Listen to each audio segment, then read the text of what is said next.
y'all, Former Plant Killer here, Jessie with Living on a Prayer Flower Farm, and in today's video I thought we'd go over how I came up with my farm name, Living on a Prayer Flower Farm, and start stock from seed. Let's get into it.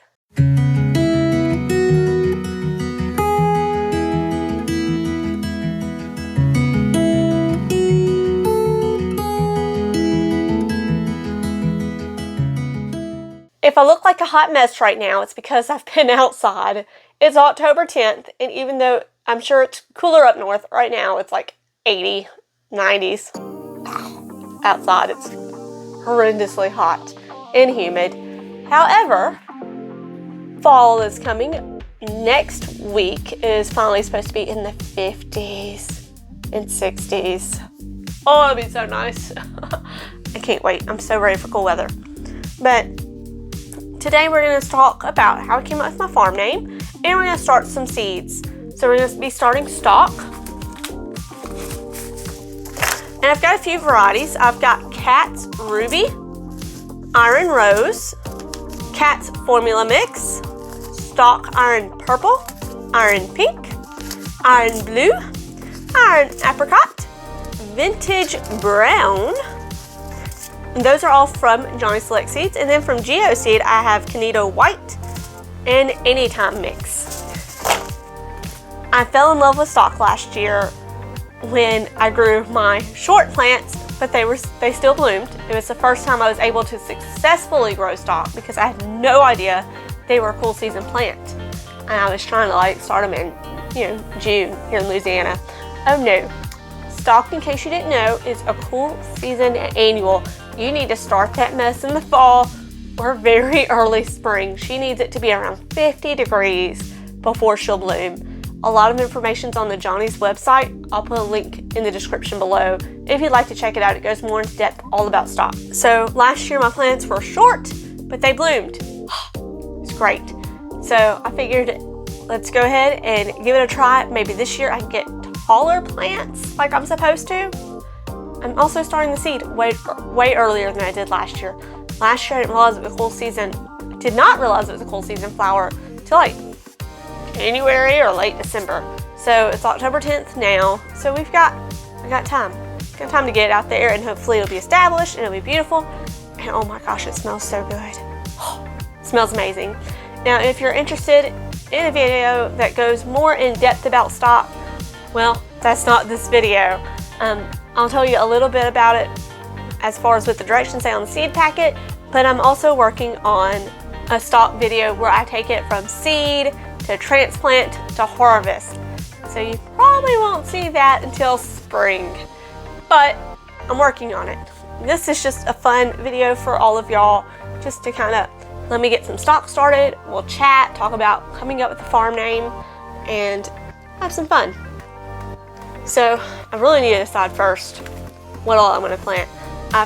These are 50 plug trays, and they're already moist dirt, ready to go. Stock is a one and done plant. That's the issue. One and done. So I want to make sure I have plenty of it. So now I want to do one full tray for the Anytime Mix. So that takes up the whole tray right there. So then I may do cats in a tray. That sounds like a good idea. So that's 2 trays right there. I need to do a Canito White. 1, 2, 3, 4, 5, 6, 7. 7. I've got 2. We'll figure it out. So let's go ahead and start planting some seeds. And this time, I've got my labels. So Johnny said 2 seeds per hole. So that's what I'm going to do, is 2 seeds per hole or more. And I'll thin it out later. So let's talk about how did I come up with my farm name, Living on a Prayer. So we've actually owned a farm, Living on a Prayer, before I ever started flower farming. I'm gonna go into a whole backstory here. So get your popcorn, get coffee, whatever, and get comfy. So about, almost 10 years ago, I was very much against any kind of farm. I grew up with horses, which I loved, but they were just so much work. I did ag and I hated chickens. They were just so messy and gross. But my husband really wanted chickens. Had to have them. And for a few years I was, nope, not doing it. I don't want chickens, I'm not gonna have chickens, I'm not gonna have farm animals. Not doing it. Well, then he took me to our local feed store, O'Neill's Farm and Garden, and they had baby chicks. They were straight run, which I didn't know what that meant at the time. If you don't know what that means you don't know if it's boy or girl. They're just, you get what you get. Normally, it's supposed to be 50-50, but I swear straight run's always roosters. Majority of the roosters. Maybe I'm just unlucky. And that day we ended up coming home with 3 chicks. All we had at the house was a heat lamp. And I loved them. They were so stinking cute. That I ended up going and finding out that the other local feed store, Tommy's Feed Store in Ruston, had a bigger variety of chicks, and they were all pullets or female chicks. And the next thing I know, I'm coming home with 6 more chicks. And then I went back and bought 3 more and 2 ducks. So now we're up to like, what, 15 chicks all of a sudden, and I've never had chickens before. For someone who didn't want chickens, I had chickens. And I loved them. Oh, we loved those chickens. And then, you know, they say chickens are the gateway animal.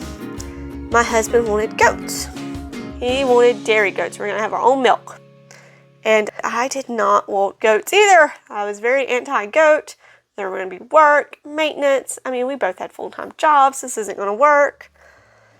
Then we went to a friend's house who had goats and drank goat milk, which I'd only had goat milk from the store, which is absolutely disgusting. It tastes like goat. Ugh. Well, her goat milk, which was fresh, did not taste like old goat. It tasted so good. It tasted better than milk, in my opinion. It was so smooth. I don't remember if I put seeds in that one. Just double it up. And the next thing I know, we have dairy goats. 6 dairy goats, 4 females and 2 males. So we now have milk, and we have eggs, and we are just a full-fledged farm. And I'm decided to start selling my eggs and making goat milk soap. And I was also selling milk. Actually, I was selling the mason jars with free milk in it because it's illegal to sell goat milk in Louisiana. And I would go around Ruston selling my stuff, and we knew we needed a farm name. We had to have a farm name to register the baby goats if we wanted to sell them for, you know, pure breed dairy goats, because kids around here will show them off for a 4-H. And we just, the road we lived on was called Dick's Store Road. And I was not about to name my farm Dick's Farm or Dick's Store Farm. No. And we thought about Madden Farm, which is our last name. We couldn't come up with anything good. And then one day I was driving home, and there's Bon Jovi playing on the radio, Living on a Prayer. And I started belting it out, and I thought, oh my gosh, that is our farm. We are constantly, you know, barely making it, trying to feed all these animals. We're praying they don't die, because goats die easily. The chickens, you know, things eat them. We're just praying it all works out. And I thought, that is it. So we became Living on a Prayer Farm. And eventually we got goats. And when we moved to this property, I got out of chickens during the move, but I got back into them because I loved them so much. And sadly, a fox came and took out my entire flock. And I just didn't feel like making a really good predator-proof thing, coop. So for a while, we had nothing. But when I started flower farming, I just took the old name and added flower farm to the end. So that's how we got Living on a Prayer flower farm, which I'm sure most of you probably guessed it was a Bon Jovi reference. But I mean, it's just so perfect for a farm name, in my opinion, because you really are you're hoping and you're praying to the good Lord that it's all going to turn out right. You're sowing these seeds, not knowing if they're going to grow or not, spending all this money on soil and such, and hoping for the best. So I just thought it was appropriate, especially when we had animals. Oh my gosh. Every day was an adventure when we had animals. I still want a cow. My husband won't let me buy a cow. Very upset about that. I need a brown Swiss milk cow. Do you hear me? I need her. My name are Betsy, or maybe Ethel. I like Ethel. And she's going to be the best, happiest cow in the world. And there's nothing like fresh milk and fresh butter and cheese. Do you hear me? Oh, so delicious. All right, so done with this tray. I gotta do the other 4 trays. Let me put this on the light and we'll knock this out. So we bought a new shelving system so I can fit even more trays and have more seeds going at once.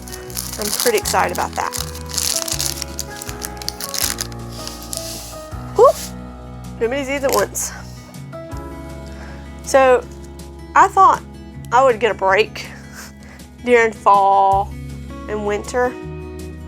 No break. It has been just go, go, go. And it's been fun. I've enjoyed it. I'm really enjoying the potential of what the garden's going to be or could be next year. It's going to be epic. Alright, so got all the stock started up behind me. So 4 trays going. We'll see what happens. They've been in the refrigerator for like a month. I'm going to put the other seeds back in the refrigerator in case I need to do more trays.